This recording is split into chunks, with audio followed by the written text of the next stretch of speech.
இந்தாங்க, என்ன சிரிக்க வச்சதுக்கு பரிசு. இத குடிச்சா நீங்களும் சிரிப்பீங்க. இத குடிச்சா நான் சிரிப்பேனா, என்ன பாக்காம சிரிப்பாங்களா? யார் சிரிச்சா என்ன, குடிச்ச பிறகு நமக்கு அது தெரியவா போகுது? ஓஹோ, அனுபவம் பேசுது. அம்மா, எனக்கு பழக்கம் இல்லம்மா. யார்தான் பழகிட்டே பிறக்கிறாங்க. பிளீஸ், என்னுடைய சந்தோஷத்துக்காக. சரி.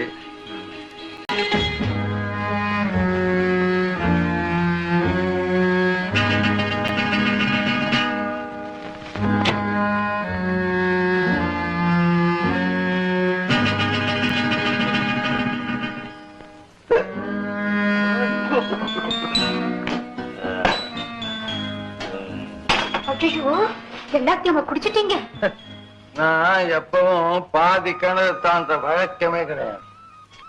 இப்பதான் இந்த நாட்டின் குடி மகனாயிருக்கலாம். இந்த நீயும் இந்த நாட்டின் குடி மகளாயிரு. குடி இருக்கிற பக்கம் நீங்க குடியே இருந்ததில்லைன்னு சொன்னீங்களே. ருசி தெரியாம சொல்லிவிட்டேன். வார்னிஷ்னா இதுதான் வார்னிஷ். என்ன ருசி தெரியுமா? நீயும் குடி, எல்லாருமா போய் ஆஸ்பத்திரியில வரிசையா பார்த்துக்குவோம். போதை மற்றும் குடி பழக்கத்தால் பல குடும்பங்கள் சீரழிகின்றன.